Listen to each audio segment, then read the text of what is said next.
Hello friends, very good morning to all of you and a very warm welcome on our channel study अड्डा 365। बहुत सारा स्वागत है दोस्तों।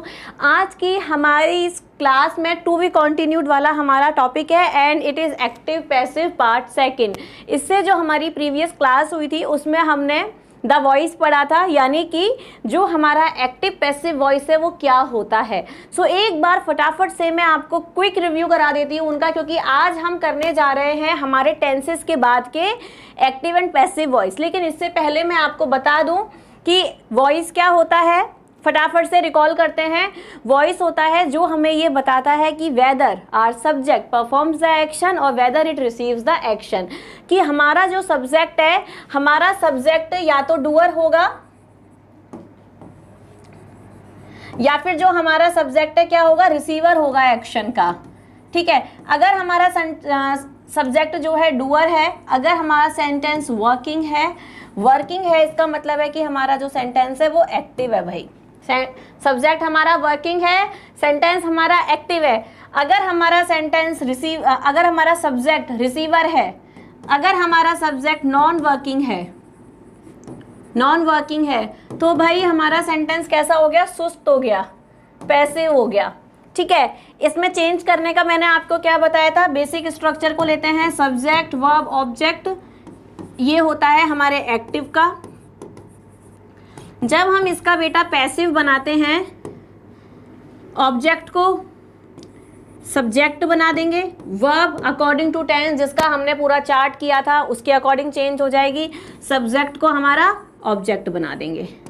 ठीक है, ये होता है हमारे एक्टिव सेंटेंस का स्ट्रक्चर एंड ये होता है हमारे पैसिव वॉइस का स्ट्रक्चर। इससे अलग वो क्या रूल्स थे जो कि हमने स्पेशल किए थे, फटाफट से क्विक रिवीजन है ये आपका 2 से 3 मिनट का। रूल्स क्या होते हैं, वर्ब की थर्ड फॉर्म लगती है, बी की फॉर्म लगती है, बी की फॉर्म के बाद वर्ब की थर्ड फॉर्म लगती है। वैसे तो बाय इसमें लगता है ना, and someone, anyone, anybody, somebody, everybody, इसमें वेग जो सब्जेक्ट्स होते हैं उन्हें एलिमिनेट कर दिया जाता है। ठीक है, टेंसेस चेंज होने का रूल आपको पता ही है, याद है, एक बार करा दूं? ठीक है, एक बार करा देती हूँ।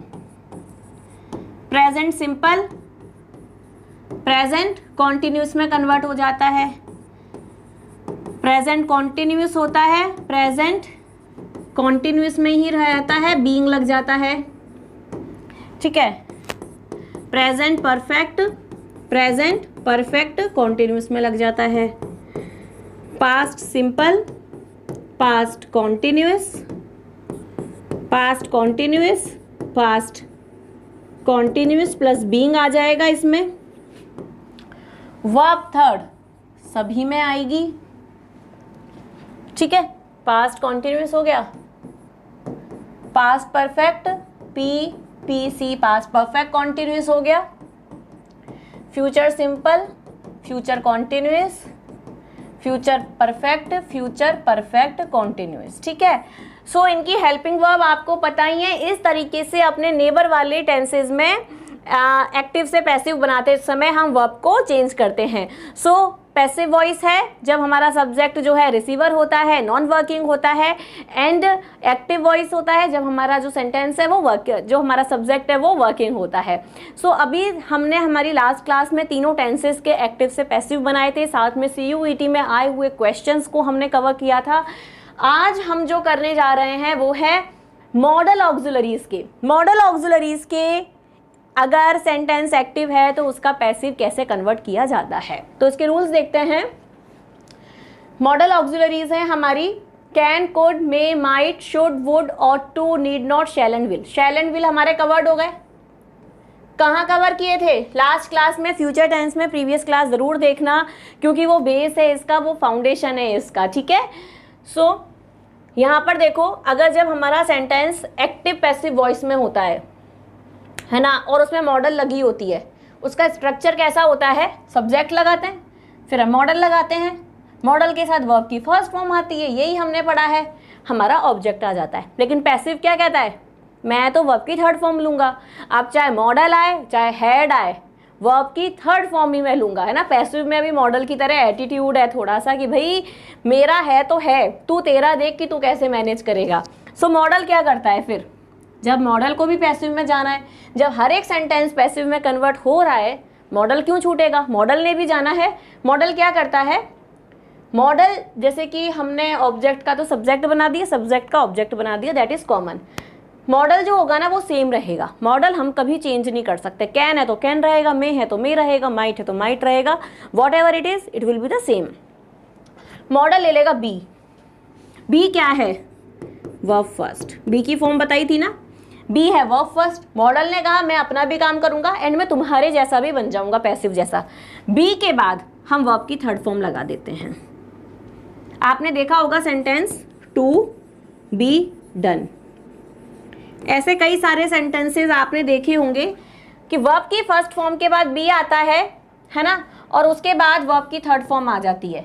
बी है वर्ब की फर्स्ट फॉर्म, मॉडल के बाद बी आता है, लेकिन बी के बाद जैसे टू के बाद हमेशा वर्ब फर्स्ट आती है, ऐसे बी के बाद वर्ब की थर्ड फॉर्म आती है। ये रूल है, ठीक है, याद रखना है। ये आपको क्रिएटिव राइटिंग में बहुत हेल्प करता है, ये स्पीकिंग में बहुत हेल्प करता है। तो आइए दोस्तों कुछ इसके एग्जाम्पल्स देखते हैं।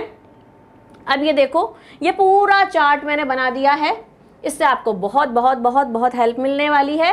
एक बार इस पे नज़र डालो। अगर आपका सेंटेंस में कैन डू हो गया, डू की जगह कुछ भी हो सकता है, eat, fly, write, clean, anything can be there, ठीक है। तो डू तो मैंने केवल एग्जाम्पल लिया है, ठीक है। वर्ब हमारी एग्जाम्पल है, verb can be changed in the exam.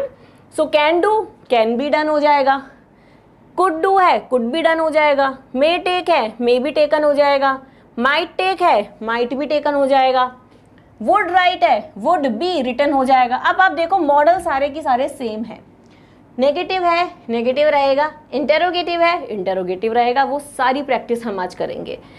Ought to write है ऑट टू बी रिटन हो जाएगा, नीड नॉट डू है नीड नॉट बी डन हो जाएगा। तो क्या हुआ, modal plus be plus verb की थर्ड फॉर्म। इस तरीके से हम एक्टिव सेंटेंस जिसमें मॉडल है उसका हम पैसिव बनाते हैं। बी इसमें हमेशा मॉडल के बाद आता है एंड बी के बाद हमेशा वर्ब की थर्ड फॉर्म का हम यूज करते हैं। ये बहुत ही इंपॉर्टेंट आपका रूल है।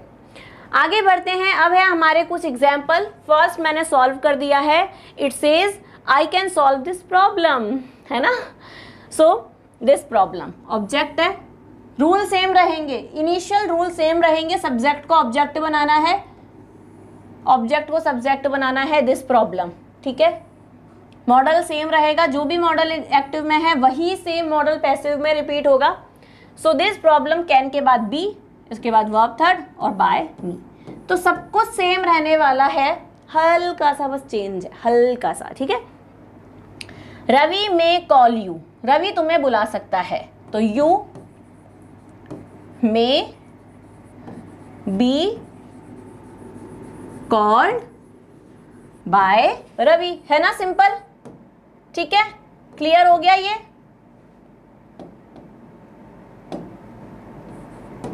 ठीक है। नेक्स्ट है would you not return the keys, ये हमारा अब इंटेरोगेटिव है। अब आप देखना इंटेरोगेटिव सेम इंटेरोगेटिव में रहेगा, वुड है सेम वुड हम लगाएंगे, वुड ऑब्जेक्ट को सब्जेक्ट बनाया हमने, the keys not be returned by you, interrogation mark, ठीक है। क्लियर है, जिस भी मॉडल से इंटेरोगेटिव सेंटेंस बना है उसी मॉडल से हमारा इंटेरोगेटिव सेंटेंस चालू होगा, क्योंकि मॉडल क्या होते हैं, is, am, are and was, were और हैज, हैव की तरह अपनी फॉर्म कभी भी चेंज नहीं करते हैं, पैसिव में भी चेंज नहीं करते हैं, ठीक है। सो वुड वुड रहेगा, got it. So would the keys not be written by you. Next है मे आई हेल्प यू, ये भी इंटेरोगेटिव है। सो सबसे पहले हमने क्या लगाया, मे, यू को प्लेस करो, बी लगा दो, हेल्प में वर्ब की थर्ड फॉर्म लगा दो, by me, may you be helped by me. Next है you should not use my pen, so my pen should same रहेगा,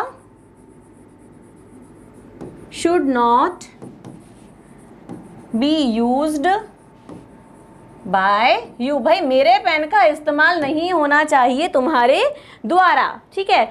सो my pen should not be used by you. Clear है? आगे बढ़े। Next है you must finish the task, ठीक है। So the task must be, बहुत ही simple है। बस एक बार अगर आपने रूल अच्छे से कर लिए ना, तो अगर CUET में 5 या 6 क्वेश्चंस हैं तो पूरे 25 और 30 मार्क्स आपके हाथ में हैं एक्टिव पैसिव के। The task must be finished by you, ठीक है। You ought to respect your family, so your family ought to be respected by you, ठीक है। हमने देखो मॉडल चेंज नहीं किया, बी लगाया, बी के बाद वर्ब की थर्ड फॉर्म लगाई, तो बहुत ही सिंपल है, चाहे वो मॉडल ऑक्सिलरी है, इससे सिंपल दोस्तों कुछ भी नहीं है, ट्रस्ट मी। अब हम आते हैं इंपेरेटिव सेंटेंसेस। क्या होते हैं इंपेरेटिव सेंटेंसेस? करना चाहिए, ये नहीं करना है, क्या तुम मेरी मदद कर सकते हो, तुम यहाँ से बाहर निकल जाओ, है ना। तो जिसमें एक्सप्रेशन ऑफ कमांड होता है ना, वहाँ से बाहर निकल जाओ। एक्सप्रेशन ऑफ रिक्वेस्ट होता है, प्लीज़ ऐसा कर दो। एक्सप्रेशन ऑफ सजेशन होता है, एडवाइस होता है, उन्हें हम कहते हैं इंपेरेटिव सेंटेंसेस। अब इंपेरेटिव सेंटेंसेस का जो पैसिव है ना बेटा, वो 2 तरीके से बन सकता है। एक्चुअली क्या होता है ना, इंपेरेटिव सेंटेंस में सब्जेक्ट हमारा मिसिंग होता है, ठीक है। एंड इसमें जो अज्यूम्ड सब्जेक्ट हमारे होते हैं ना, वो यू होता है, ठीक है। तो 2 तरीके से हमारा सेंटेंस इसमें बनता है। पहला बनता है लेट से। लेट में क्या होता है, हर एक सेंटेंस लेट से नहीं बन सकता, ठीक है। लेट से बनता है तो कुछ जैसे डू दिस है, तो डू दिस वाला सेंटेंस जो है ना, वो हमारा लेट से बन जाएगा, क्योंकि इसमें हमें ऑब्जेक्ट दिया हुआ है, तो वो ऑब्जेक्ट हमारा सब्जेक्ट बन जाता है। अगर मैं कहूँ गेट आउट, तो गेट आउट वाला सेंटेंस हमारा लेट से नहीं बन सकता। सो एक बनते हैं लेट से, एक बनते हैं जो भी हमारा एक्सप्रेशन होता है ना उससे। ये 3 है, ये 4 है। सो अगर हमारे सेंटेंस में ऑर्डर है तो यू आर ऑर्डर्ड, क्योंकि यू इसमें अज्यूम्ड सब्जेक्ट होता है हमेशा। यू आर एडवाइज्ड, अगर शुड है, एडवाइस दी जा रही है तो एडवाइज, अगर रिक्वेस्ट की जा रही है so you are requested. To लगा के वर्ब की फर्स्ट फॉर्म, फिर हमारा ऑब्जेक्ट आ जाता है। सो ये भी बहुत सिंपल होते हैं सेंटेंस, इसमें जनरली एज इट इज ही रहता है। जैसे गेट आउट है, अब हमें समझ आ रहा है बाहर निकल जाओ, कमांड दी जा रही है, so you are ordered to get out, ये हमारा सेम रहेगा। डू दिस वाला सेंटेंस 2 तरीके से बन सकता है, लेट दिस बी डन, ठीक है। लेट के बाद हम ऑब्जेक्ट को अपना सब्जेक्ट बनाते हैं, ठीक है, तो दिस आ जाएगा, फिर बी आता है, फिर वर्ब की थर्ड फॉर्म आ जाती है। एंड इसको डू दिस को you are order to do this, same रहेगा उसमें इंपेरेटिव सेंटेंस। अगर लेट से बनाएंगे तो ऑब्जेक्ट सब्जेक्ट बन जाएगा, लेकिन अगर इन तीनों तरीके से बनाएंगे तो टू लग के वर्ब की फर्स्ट फॉर्म लग के हमारा ऑब्जेक्ट एज इट इज आ जाएगा, ठीक है। आपको ये भी टफ नहीं लगेंगे, लेकिन अगर एग्जाम में आपको लगता है कि मुझे ये टफ लग रहा है, कभी भी, चाहे आप 10th में हो, 12th में हो, CUET की प्रिपरेशन कर रहे हो, SSC की कर रहे हो, RAS की कर रहे हो, किसी भी कॉम्पिटिटिव एग्जाम की कर रहे हो, अगर आपको ये टफ लगता है तो हमेशा ये सिंपल वाला फॉर्मूला आपको अडॉप्ट करना है। Got it? इसके एग्जाम्पल्स देखते हैं।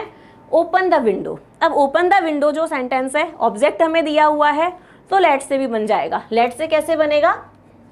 सबसे पहले लेट लगाया, ऑब्जेक्ट है, सब्जेक्ट बना लिया, बी लगा के वर्ब की थर्ड फॉर्म लगा दी, ठीक है। Let the window be opened.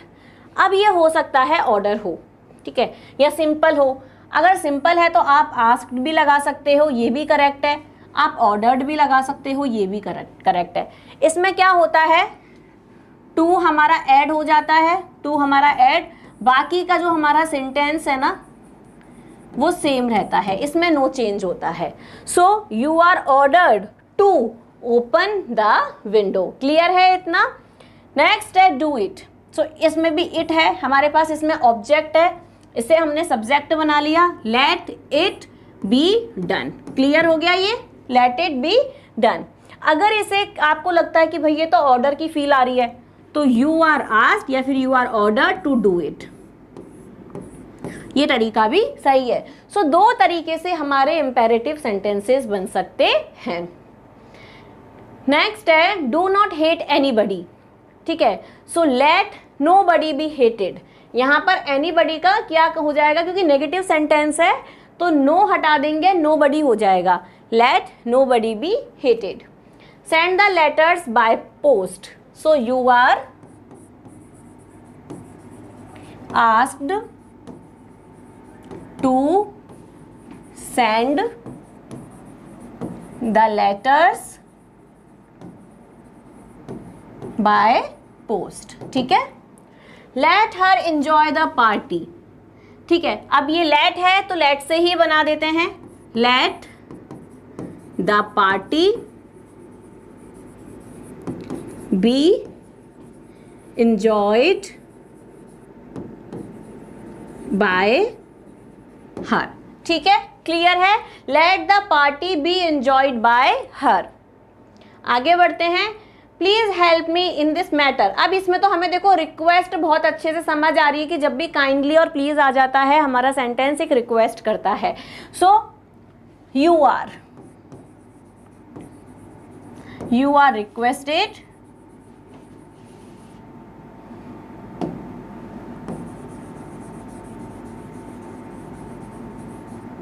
To, please हट जाएगा, प्लीज का हमने रिक्वेस्टेड में कन्वर्ट कर दिया है, बाकी का सेंटेंस सेम आ जाएगा, to help me in this matter.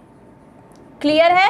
Next है get out of my sight. समझ आ रहा है, कमांड दी जा रही है, ऑर्डर दिया जा रहा है, निकल जाओ, तुरंत निकल जाओ मेरी आंखों की दृष्टि से, है ना? So you are ordered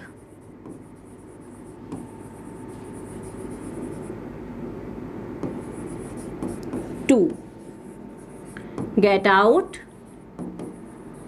of my sight. ठीक है, सेंटेंस हमारा इसमें रिमेनिंग सेम रहेगा, बस एक्सप्रेशन हमें बताना होता है कि ऑर्डर है, ये रिक्वेस्ट है। ठीक है, ये हमें एंड प्लीज और काइंडली हट जाते हैं। ठीक है, take the medicine on time, advice दी जा रही है। सो यू आर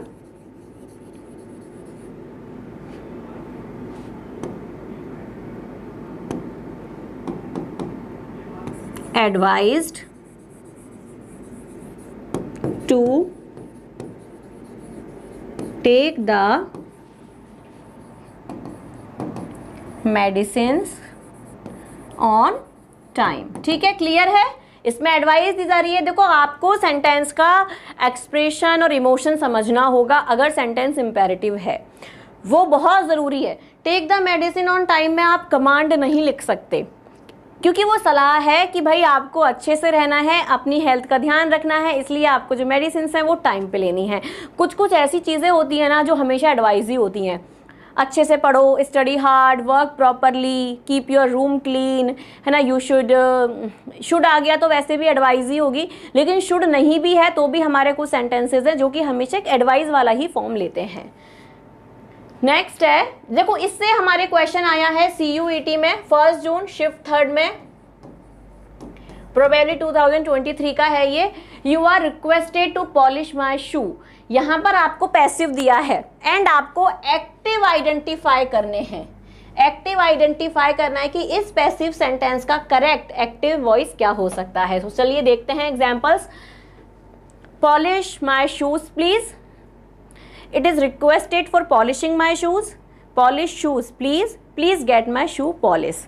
अब आप इसमें देखो, इसमें माई मिसिंग है तो ये आपका आंसर नहीं होगा। इट इज रिक्वेस्ट, ये भी नहीं होगा। प्लीज गेट, इसमें गेट का इस्तेमाल है, यहाँ कहीं भी गेट का इस्तेमाल नहीं है। एक्टिव पैसिव वॉइस में हम कभी भी अपने मन से वर्ड्स ऐड नहीं करते हैं, यह आपको अब तक पढ़ के समझ आ गया होगा। सो एक ही सेंटेंस है जो कि हमारे पैसिव से मिल रहा है, पॉलिश माई शूज प्लीज। तो प्लीज क्या बता रहा है, you are requested to polish my shoes, polish my shoes. Same है ना बाकी का हमारा sentence. So option number A is the answer. ठीक है, ए इज द आंसर। तो इस तरीके से भी क्वेश्चन आपके CUET में आ सकते हैं। नेक्स्ट है you are ordered not to make a noise. ये 2023 को CUET का आया हुआ क्वेश्चन है। यहां पर भी पैसिव दिया है एंड आपको एक्टिव उसका आइडेंटिफाई करना है। So let's read the options. Please do not make a noise.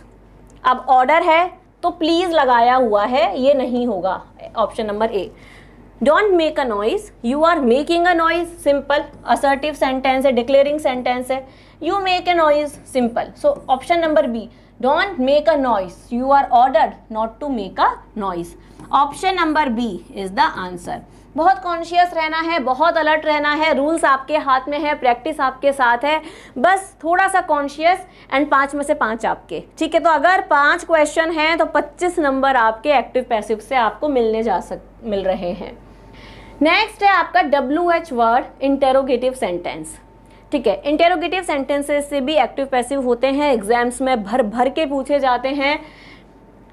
ये है which, what, when, where, why and how. In such sentences passive voice be is use before the subject. ठीक है, इसमें B का use होता है subject से पहले। इनमें बी का यूज हमारे सब्जेक्ट से पहले होता है।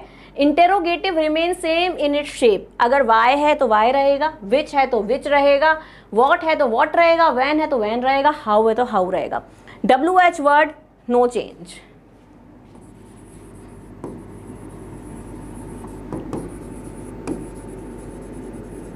ठीक है, WH वर्ड में आपको इसमें कोई भी चेंज नहीं करना है। सो एग्जाम्पल्स देखिए इसके। Why do you take dinner. ठीक है, sorry, when do you take dinner, तुम डिनर कब लेते हो। सो व्हेन से क्वेश्चन है हमारा, पैसिव भी हमारा व्हेन से बनेगा। सो व्हेन, देखो पास प्रेजेंट सिंपल है, प्रेजेंट सिंपल प्रेजेंट कॉन्टिन्यूस में कन्वर्ट होता है। इज एम आर में से डिनर के साथ इज आ जाएगा। So when is dinner taken by you. ठीक है, अब आप इसमें देखो ये हमारा सब्जेक्ट बन गया। सब्जेक्ट से पहले बी की फॉर्म आती है इज, यानी कि WH word plus helping verb यानी कि बी की फॉर्म प्लस सब्जेक्ट। ठीक है, आगे का सेंटेंस उसके अकॉर्ड अपने आप बन जाएगा। सो ये इसका स्ट्रक्चर है जो कि आपको इन वाले WH वर्ड्स में याद रखना है। किन वाले WH वर्ड्स में, इन वाले WH वर्ड्स में याद रखना है। ठीक है, नेक्स्ट है why are you telling stories. So why are, क्योंकि प्लूरल है हमारा तो हमने इज एम आर में से आर लगा दिया। स्टोरीज कॉन्टिन्यूस का सेंटेंस है, बीइंग लग जाएगा, being told by you. Clear है, टेंसेस के रूल्स इनमें चेंज नहीं होंगे। ठीक है, वही रूल्स रहेंगे जिस तरीके से हमने टेंसेस में टेंस चेंज किए थे उसी तरीके से हम WH वर्ड के क्वेश्चन में टेंसेस चेंज करते हैं। So what have you done. So what done है, वर्क है, सो हैज आ जाएगा यहाँ पर। So what has been done by you, interrogation mark is must. Next है whom आर यू कॉलिंग। अब देखो whom जो है who में कन्वर्ट होता है।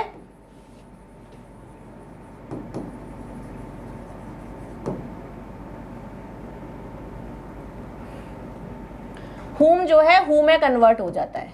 ठीक है, so who is being called, be से पहले हमने वर्ब से पहले हमने बी की फॉर्म लगा दी है। who is being called by you. Why did you beat the dog? So why was, ये बी की फॉर्म हमारे सब्जेक्ट से पहले आ गई है। Why was the dog beaten by you? Clear है ये सबको। नेक्स्ट है, देखो इससे भी हमारे क्वेश्चन आया हुआ है CUET में 1 जून को जो पेपर हुआ था। It say select the option that best expresses the given sentence in passive voice, कि इसका जो करेक्ट पैसिव होगा, WH वर्ड से क्वेश्चन आया है, वो क्या होगा। Question is why are you making a hole in the wall. ठीक है, so why is a hole being make in the wall, why was a hole being make in the wall, why is a hole being made in the wall, why was a hole being made in the wall. बहुत minute से changes हैं, लेकिन आपने tenses पढ़े हैं, आपने active passive का first part देखा है, अभी WH वर्ड पढ़ रहे हो एक्टिव पैसिव में, तो आप बहुत इजीली इसे सॉल्व कर सकते हो। Why are is a hole being make verb की फर्स्ट फॉर्म है, नहीं होगा। वाई वॉज, यहाँ पर आर है, यहाँ पर वॉज है, कट हो जाएगा। Why is a hole being made, ये मुझे सही लग रहा है, यहाँ पर आर है और यहाँ पर वॉज है, ये भी नहीं होगा। Option number C is the answer. ठीक है, क्लियर है? क्लियर है यहाँ तक? कर सकते हो ना इस तरीके से आप सब। नेक्स्ट है हमारा विच एंड हु। अब तक हमने पढ़े थे विच एंड हु से अलग वाले, वाई, वैन, वेयर वाले, वॉट वाले एक्टिव पैसिव। अब हम पढ़ेंगे विच एंड हु। इनका थोड़ा सा रूल अलग होता है। वो क्या होता है? Which helping verb is use just after the noun. इसमें क्या है? WH वर्ड के साथ सब्जेक्ट आता है। ठीक है, उन सब में WH वर्ड के बाद वर्ब आती है, इनमें WH वर्ड के बाद सब्जेक्ट आता है। ठीक है, so which novel do you like the most. ठीक है, तो हम इसका बनाएंगे विच जो है हमारा सेम रहेगा, विच, फिर हमने अपना सब्जेक्ट लगा दिया। Which novel is liked the most by you. ठीक है, यहां पर WH वर्ड के बाद इंटेरोगेशन लाइक हेल्पिंग वर्ब नहीं आती है, सब्जेक्ट रखा जाता है। So which colour do you prefer, so which colour is preferred by you. ये दोनों सेंटेंस हमारे प्रेजेंट सिंपल के थे, तो हमने इन्हें प्रेजेंट कॉन्टिन्यूअस में कन्वर्ट कर दिया है, वर्ब की थर्ड फॉर्म लगा दी है। इसका विच का मेन रूल आप याद रखना, WH वर्ड के साथ सब्जेक्ट आता है, वर्ब नहीं आती है। नेक्स्ट है who. If the interrogative sentence is introduced by who or whom in active passive, then who is changed into by whom. ठीक है, ये इंपॉर्टेंट है। whom वाला अभी हमने किया था, whom is changed into who, वो अभी हमने किया था, है ना। whom are you calling, so who is being called, से ना, ये वाला हमने किया था। so ये आपको याद रखना है कि who का by whom हो जाता है, whom का who हो जाता है। एग्जाम्पल्स देखते हैं। Who was knocking the door? So by whom हमने कन्वर्ट कर दिया। यहाँ पर बाद में by नहीं आएगा, by इसमें पहले लगा देते हैं, बस हमें इतना सा इसमें चेंज करना है। So by whom was, फिर verb आएगी, the door being knocked. So whom are you calling? Who is being called? इसमें भी क्या है? WH वर्ड प्लस H भी लिख देती हूँ, हेल्पिंग वर्ब। ठीक है, सो हु का बाय हुम होगा एंड हुम का हु हो जाएगा। हुम वाले में बाद में बाय आता है, इसमें बाय जो है पहले लग जाता है, बस इतना सा आपको करना है। नेक्स्ट है passive voice of two objects of a verb. कई बार क्या होता है बेटा, हमारे सेंटेंस में ना दो ऑब्जेक्ट हो जाते हैं। अब कंफ्यूजन ये कि भाई कौन सा लेना है, कौन सा ले सकते हैं। जैसे मैंने आपको सेंटेंस दिया, my teacher gave me a pen. My teacher gave me a pen। दो ऑब्जेक्ट है हमारे पास, मी भी ऑब्जेक्ट है, पेन भी ऑब्जेक्ट है। अब भाई किससे बनाना है, हमें किससे बनाना है मैम, समझ ही नहीं आ रहा किससे बनाना है। दोनों से बना सकते हो, दोनों से बना सकते हो। ये हमारा इनएनिमेट, ये हमारा एनिमेट। ठीक है, सो आई वॉज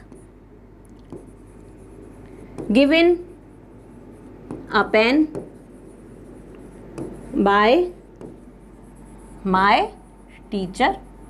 करेक्ट है, करेक्ट है ना।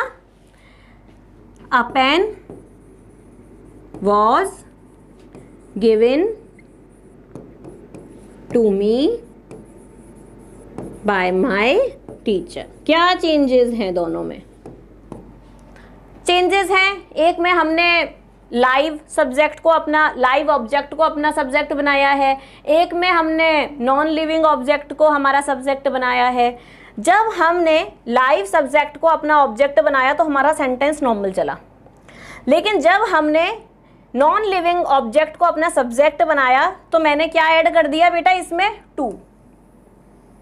टू मी, कि मुझे दिया गया एक पेन।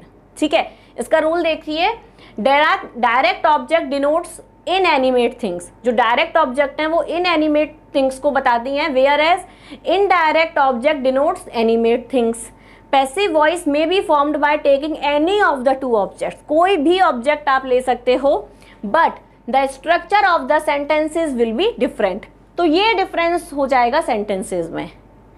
अगर आप लाइव सब्जेक्ट ले रहे हो, सेंटेंस आपका नॉर्मल रहेगा। अगर आप नॉन लिविंग ऑब्जेक्ट को अपना सब्जेक्ट बना रहे हो तो आपको टू या कुछ और प्रीपोजिशन आपको उसमें ऐड करना होगा। That's it. ओके, एग्जांपल्स देखते हैं इसके। He gave me a pen. Pen क्या है? इनएनिमेट है। मी क्या है? एनिमेट है, लाइव है। सो ठीक है, इसका मैंने आपको बता ही दिया। A pen was given to me, I was given a pen by him. So इस तरीके से इसमें स्ट्रक्चर थोड़ा सा चेंज है, टू को ऐड कर दिया है, इसमें नॉर्मल स्ट्रक्चर है। So Ravi sent me a gift. ठीक है, इसका अपन बनाते हैं मी और अ गिफ्ट। पहले मी से बनाते हैं, I was sent a gift by Ravi. ठीक है, सिंपल बनेगा इसका, क्योंकि मेरा जो सब्जेक्ट मैंने जो बनाया वो एनिमेटेड बनाया। लेकिन अगर मैं नॉन लिविंग को, इन एनिमेटेड चीज को अगर अपना सब्जेक्ट बनाती हूं तो मुझे टू ऐड करना होगा। A gift was sent to me, ठीक है, बाय रवि। ठीक है, सो बाकी के जो चेंजेस हैं वो सेम है, बस हल्का सा इनके स्ट्रक्चर में चेंजेस हैं। And you can pick up any of the objects. ठीक है, इसका ये सॉल्यूशन है। नेक्स्ट एक और एग्जांपल है इसमें, she offered me a rose. So I was offered a rose by her, a rose was offered to me by her. ठीक है, ये हम अब समझ चुके हैं। पॉइंट है इसमें, when direct object is treated as subject, verb third is used and to offer for. तो अकॉर्डिंग टू द सब्जेक्ट या तो हम टू लगाते हैं या ऑफ लगाते हैं या फिर फोर लगाते हैं। इट डिपेंड करता है कि जो हमारा सब्जेक्ट है वो किस तरीके का है, क्या पर्पस सॉल्व कर रहा है। मैं आपको ये एडवाइस दूंगी, रेस्ट इज योर चॉइस। ठीक है, लेकिन आप लाइव ऑब्जेक्ट से बनाना। क्यों बनाना? क्योंकि इसमें बेटा आपके सेंटेंस गलत होने का चांस नहीं है, इसमें स्ट्रक्चर नहीं बदलता है। इसलिए चूज करना लाइव ऑब्जेक्ट को। जब भी आपको एक सेंटेंस में दो ऑब्जेक्ट मिले, कोशिश करना कि लाइव ऑब्जेक्ट से आप बना पाओ। नेक्स्ट है, इससे क्वेश्चन भी आया है CUET में। It is they asked me my name. उन्होंने मुझसे मेरा नाम पूछा। ठीक है, so they never asked any name, I was asked my name, they were asked my name, I never asked his name। so मैंने आपको जब वेक सब्जेक्ट्स बताए थे प्रीवियस क्लास में, उसमें मैंने आपको them ऐड किया था कि कई बार, बहुत बार ऐसा होता है कि बहुत अच्छे टीचर्स ऐसे हैं इंडिया में या इंग्लिश के, जो दे को भी वेक सब्जेक्ट में लगाते हैं कि अगर एनीवन को हटा रहे हो ना तो आप दे को भी हटा दो, बाय देम नहीं आएगा। इस सेंटेंस में भी CUET ने बाय देम को एलिमिनेट करने वाला ऑप्शन ही करेक्ट बताया है। देखिए, they never asked her name, ये तो गलत है। I was asked my name, ठीक है, बाय देम को इसमें हटा दिया है। दे वर आस्क्ड माई नेम, ये भी गलत है। Option number B, by them को क्या कर दिया है? नॉट यूज्ड, नहीं लगाते हैं। बहुत सारे ऐसे कई हैं जो आपको वीडियोस में कहेंगे कि लगा सकते हो, लेकिन देखो CUET ने भी हटा दिया है। सो बाय देम भी नहीं लगता है, दे का देम नहीं होता है, वो भी वेक सब्जेक्ट में एनीवन, एनीबडी की तरह ही वेक सब्जेक्ट कंसीडर किया गया है। ठीक है, नेक्स्ट है, ही हैंडेड हर अ चेक। इसमें भी हमारे पास दो ऑब्जेक्ट हैं, एक है हर जो कि शी में कन्वर्ट होगा और है a cheque. So she was handed a cheque by him, she is handed by him a cheque was handed over to her, a cheque been handed to her. देखो इसमें क्या है, कौन सा टेंस है? Past simple. पास्ट सिंपल किसमें convert होता है? पास्ट कॉन्टिन्यूस में वॉज वर आता है। सो यहाँ पर इज आ गया है, ये गलत हो गया। हैंडेड ओवर आ गया है, एडिशनल ऐड कर दिया, गलत हो गया। अ चेक बीन, हेल्पिंग वर्ब इसमें मिसिंग है ना हेल्पिंग वर्ब, ये भी नहीं है। So she was handed a check by him. Option number A is the answer. Clear है, सबको समझ आ रहा है अच्छे से कि किस तरीके से देखो CUET में क्वेश्चंस हैं और उन्हें किस तरीके से हम सॉल्व कर सकते हैं। टेंसेस का मिस्टेक दे देंगे, कई बार ऑब्जेक्ट का मिस्टेक दे देंगे, कई बार एडिशनल वर्ड लगा देंगे, कई बार हेल्पिंग वर्ब भी मिस कर देंगे। सो बहुत अलर्ट रहना है, कॉन्शियस रहना है, ठीक है। नेक्स्ट है when use of the agent by is not needed, there are certain times. मैंने आपको पहले भी बताया था लास्ट क्लास में कि बाय लगता है पैसिव में, लेकिन ऐसा नहीं है कि अगर बाय नहीं है तो सेंटेंस पैसिव नहीं है। सेंटेंस पैसिव होने के लिए क्या मैंडेटरी है, बस इतना सा। सो बाय हम लगाते हैं, वे एक सब्जेक्ट्स है, जब हम बाय को ड्रॉप कर देते हैं सेंटेंस हमारा पैसिव होता है। लेकिन ऐसी भी कंडीशंस होती हैं जब हमारे जो एजेंट हैं, जब जो हमारा ऑब्जेक्ट जो हमारा जो काम कर रहा है ना वो इतना अंडरस्टूड है कि हम बाय को ना भी लगाए ना तो समझ सकते हैं। अब मैं आपको कहूँ कि ऑपरेशन किया, अब ऑपरेशन कौन करेगा? लिवर का ऑपरेशन हुआ, पुलिस करेगी? नहीं करेगी ना, डॉक्टर ही करेगा। अरेस्ट किया, अब अरेस्ट कौन करेगा? पुलिस ही करेगी। डॉक्टर तो किसी को अरेस्ट कर ही नहीं सकता है ना, किसी को अरेस्ट नहीं, टीचर किसी को अरेस्ट नहीं कर सकता, एक बिजनेसमैन किसी को अरेस्ट नहीं कर सकता। सो कुछ हमारे इतने अंडरस्टूड एजेंट्स होते हैं जिन्हें हम ड्रॉप कर देते हैं, ठीक है। The use of by is superfluous when the interest of the speaker is understood. So जब स्पीकर हमारा अंडरस्टूड होता है हम बाय को ड्रॉप कर देते हैं। एग्जाम्पल देखो, the police arrested him, so he was arrested. Clear है इतना, ही वॉज अरेस्टेड। टेंस देखो, टेंस के अकॉर्डिंग वर्ब चेंज करो, लेकिन पुलिस पता है कि अगर अरेस्ट है तो पुलिस ही कर रही है ना, तो उसे हम नहीं यूज करते हैं। So he was arrested. All must pay taxes in time, सबको टैक्स पे करना चाहिए टाइम से। अब ऐसा नहीं है ना कि इसमें ऐसा कोई पर्सन है जो कि छूटा हुआ है, भाई 10 लाख के ऊपर जो भी हैं सबको टैक्स देना ही देना है। सो यहां पर हम कैसे बनाएंगे? टैक्सेस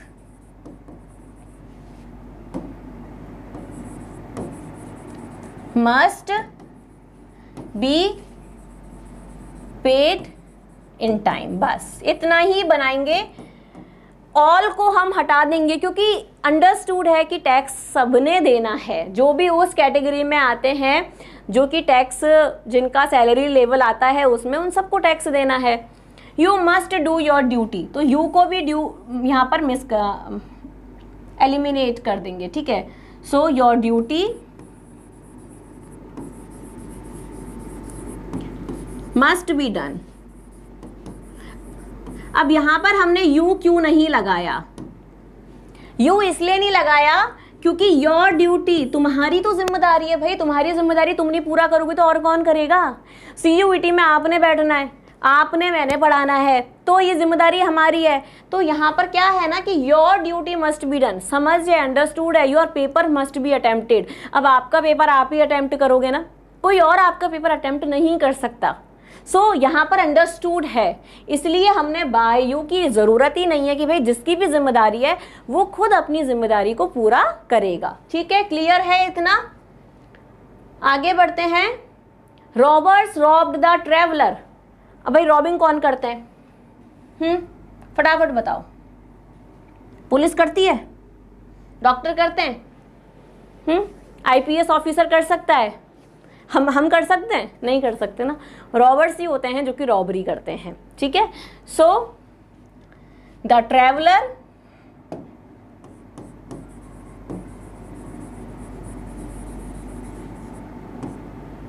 वॉज रॉब्ड,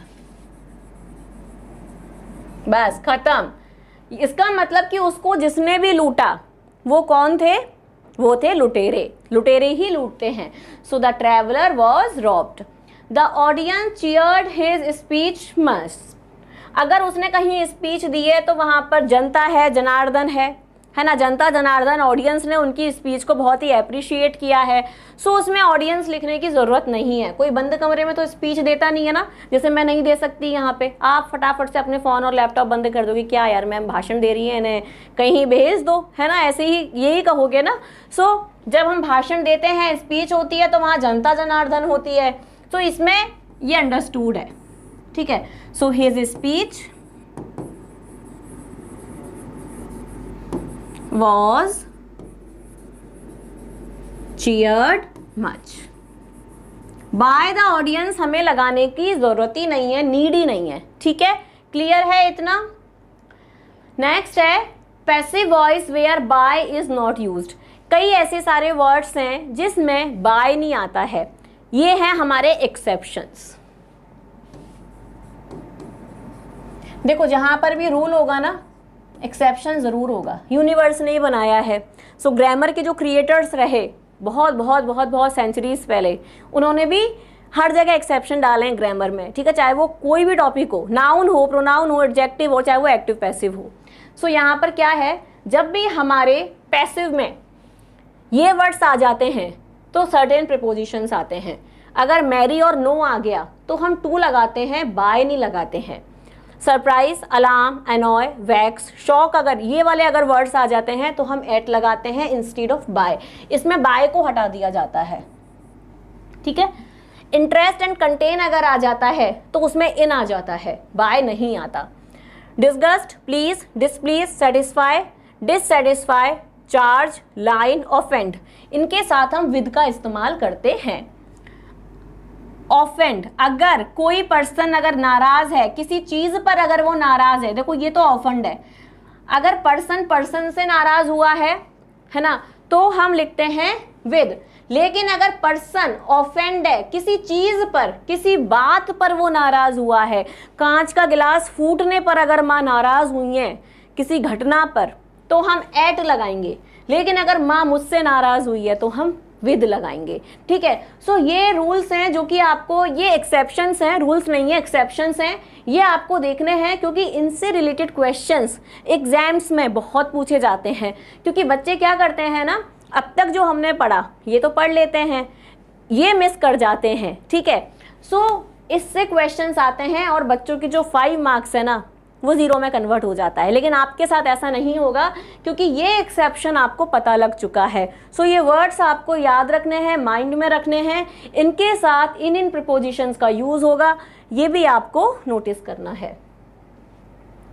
एग्जाम्पल देखो इसके, I know him, so he is known by me नहीं लिखेंगे, नो आ गया है तो क्या लिखेंगे, टू मी लिखेंगे। Her death shocked me, so I was shocked by her death नहीं होगा, आई वॉज शॉक्ड एट आ जाएगा। This jug contains milk, so milk is contained in this jug, by this jug नहीं होगा, इन this जग होगा, ठीक है बच्चों।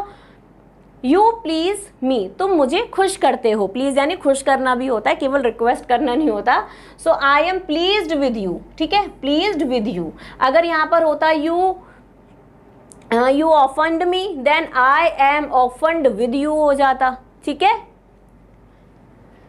अब इससे देखो जो कि क्वेश्चन आया है हमारे CUET में, identify the correct active voice form of the following sentence from the options given below. आपको इसमें इन्होंने दिया है आपको एट वाला। अब बच्चे यहीं कंफ्यूज हो जाते हैं कि बाय की जगह एट दे दिया। अब ऐसे कौन कौन से वर्ड हैं भाई जिसमें एट आता है ना।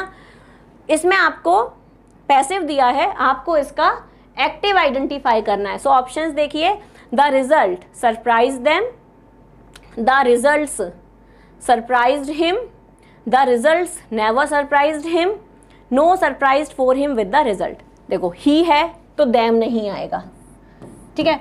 बहुत बार ऐसा होता है कि थोड़ा सा कॉमन सेंस, थोड़ी सी नॉलेज ना हमें बहुत हेल्प कर देता है हमारे 5 में से 5 नंबर लाने में। ये गलत हो गया, द रिजल्ट्स सरप्राइज्ड हिम, ठीक है, ये आंसर है बेटा हमारा, बता देती हूँ पहले ही। और बाकी के हमारे आंसर्स क्यों नहीं है उन्हें देखते हैं। The results never surprised him, ठीक है, नेवर का यूज है जो कि सेंटेंस में हमारे नहीं है। नो सरप्राइज्ड, ये भी इसमें अलग से वर्ड्स हैं। So option number B is the answer, the results surprised him. तो इसमें कभी भी बाय नहीं आएगा सरप्राइज के बाद, सरप्राइज के बाद हमेशा क्या आएगा, एट आएगा। सो ये एक्सेप्शंस और ये रूल्स आपको अच्छे से अपने माइंड में रखने हैं। This is it today from my side. हमारा एक्टिव पैसिव का टॉपिक बहुत अच्छे से हमने कवर किया है दोस्तों। ज़रूर ये आप इसको रिपीट मोड पे भी देख सकते हैं, वैसे आपको एक बार में ही अच्छे से समझ आ जाएगा। आई होप कि इसमें जो भी CUET के क्वेश्चंस मैंने लिए हैं उससे आपको बहुत हेल्प मिलेगी कि आपका जो फर्दर पेपर है वो किस तरीके से आएगा, किस तरीके से आपसे क्वेश्चंस पूछे जा सकते हैं CUET के अंदर। और मिलते हैं दोस्तों अगले वीडियो में with some amazing and wonderful content. Till then take care, bye bye.